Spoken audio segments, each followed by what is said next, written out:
harmoniser les points de vue des partis politiques sur le contenu du Code de bonne conduite et renouveler le directoire pour une bonne coordination des activités. Tel est l'objectif de l'Assemblée générale organisée par l'Institut national pour la démocratie, INDI.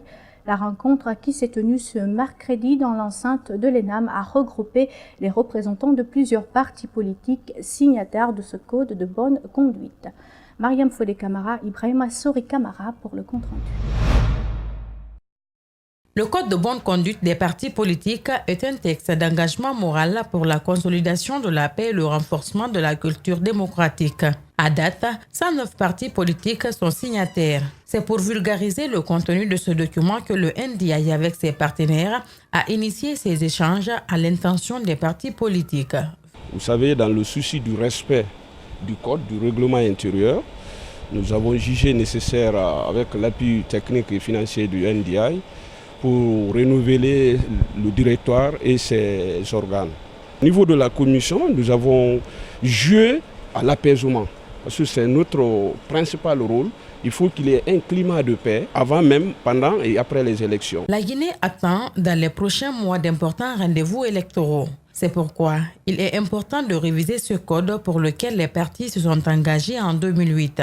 Il est de bon ton que cette revisite soit faite actuellement pour permettre aux partis politiques de renouveler leur adhésion au Code de bonne conduite. Après cette assemblée générale, il serait question dans les moments à venir de réunir l'ensemble des partis signataires, mais aussi de nouveaux partis qui sont nés après les dernières signatures pour un réengagement général. Les représentants des partis politiques présents à cette rencontre souhaitent que ce code de bonne conduite soit respecté à la lettre par les différentes parties prenantes.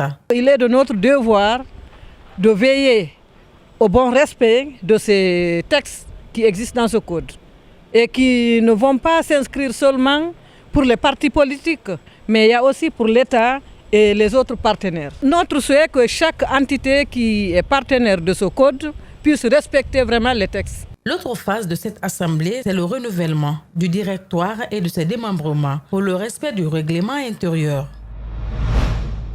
Parlons commerce. À présent, des consommateurs et marchands sollicitent un contrôle sur la qualité et les prix des denrées alimentaires. L'initiative est déjà en train d'être mûrie au ministère du Commerce.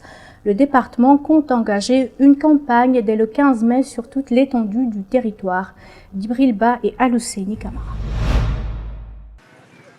Dans ce marché local, ils sont sensiblement pas du tout nombreux d'être au courant qu'une campagne de contrôle de qualité et de prix sur les marchandises sera bientôt menée par le ministère du Commerce. En les abordant, rien ne présage l'obstacle à une telle démarche des autorités. L'idée est bonne parce que c'est les produits que les gens consomment.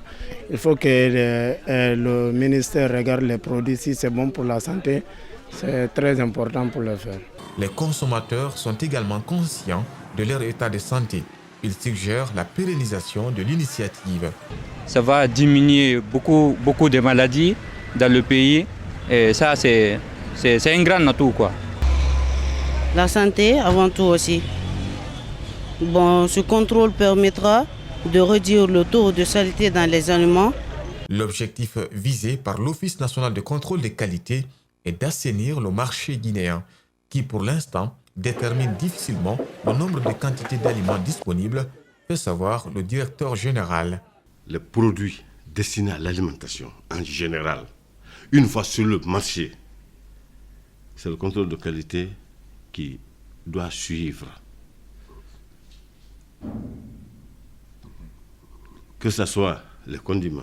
Même le condiment, on doit vérifier en principe. De l'importation à la production locale. Avant la campagne qui débute le 15 mai, les opérateurs économiques devront se munir des certificats d'analyse délivrés par l'Office national de contrôle de qualité. Comment lutter contre les fustiles obstétricales, les violences basées sur le genre et surtout, Comment accéder à l'information liée aux services de santé sexuelle et reproductive? La Guinée, l'UNFPA et la Belgique ont tenu ce mardi la première session du comité de pilotage du 8e programme. Les réussites et les manquements du précédent programme ont été évoqués pour mieux avancer dans le futur. Plus de détails avec Mamadou Saliouba et Ibrahima Sori 5 Souma. Chaque année, la Guinée, l'UNFPA et la Belgique se retrouvent pour échanger sur le niveau de leur coopération et des actions à mener. Cette année encore, les voici réunis au compte du comité de pilotage pour le 8e programme. Objectif, faire le point sur les résultats obtenus en 2018, définir les priorités et les défis pour 2019 dans la lutte contre les violences basées sur le genre, l'accès à l'information en matière de santé reproductive et la lutte contre les fistules obstétricales. Il y a toujours les femmes qui meurent en donnant la vie.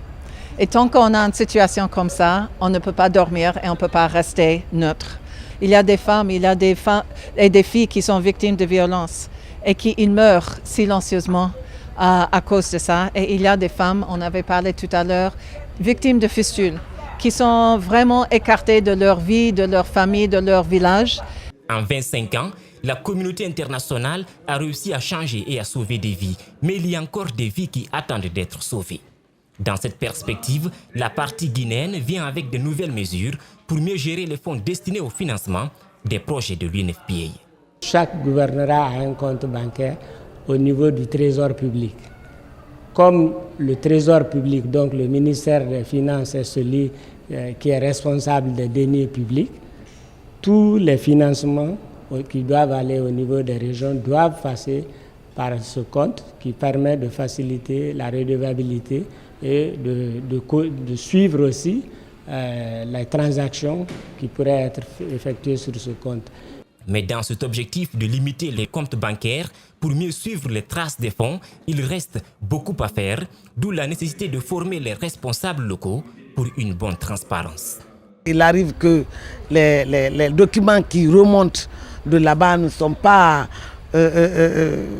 très bien établis et quand les auditeurs viennent de l'extérieur, ils constatent, donc il faut qu'on leur apprenne, on leur donne une formation. Autre recommandation, le traitement du schéma d'organisation du comité de pilotage pour une bonne information. La Belgique veut plus de transparence. À l'occasion de cette rencontre, elle a annoncé qu'elle prolongera son intervention jusqu'en 2023 dans les zones de Conakry, Kindia et Mamou. L'humanité va célébrer ce 25 avril la journée mondiale du lutte contre le paludisme sous le thème « Zéro palu, je m'engage ». En Guinée, cette célébration se tiendra à Fria. C'est le ministre de la Santé qui l'a fait savoir à travers une déclaration qu'il a lue hier mardi à Conakry. Ouminatou Sidibé et Aliouba. Dans cette même déclaration, Edouard Nyankwilama a indiqué que cette célébration sera couplée par la distribution de moustiquaires imprégnés. Cette année, plus de 8000 moustiquaires imprégnés Milda seront distribués pour couvrir tous les ménages du pays pour un coût total de plus de 35 millions de dollars financés par les partenaires et le gouvernement guinéen. Le gouvernement guinéen a inscrit la lutte contre cette maladie parmi les priorités nationales. Notre pays a déjà montré qu'il a la capacité de vaincre les grandes maladies et nous sommes heureux de noter que la lutte contre le paludisme n'en fera pas exception. Selon le ministre de la Santé et de l'Hygiène publique, la Guinée a déjà montré sa capacité de vaincre les grandes maladies, notamment la lutte contre le paludisme. Des progrès sont notés dans la lutte contre le paludisme en 2018. Il s'agit essentiellement de la prévention du paludisme chez plus de 713 000 enfants âgés de 3 à 59 mois grâce à la chimioprévention du paludisme saisonnier dans 13 préfectures. Edouard Lama envisage, à travers le programme national de lutte contre le paludisme, assurer une prise en charge correcte de moins de 90% des cas de paludisme.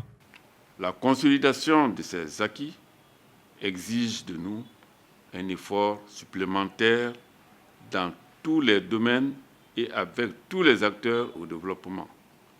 Le ministère de la Santé, à travers le programme national de lutte contre le paludisme. Le palu est la première cause des décès dans les structures sanitaires du pays, surtout chez la femme enceinte et les enfants de moins de 5 ans. C'est pourquoi le thème retenu de cette année est « Zéro palu, je m'engage ».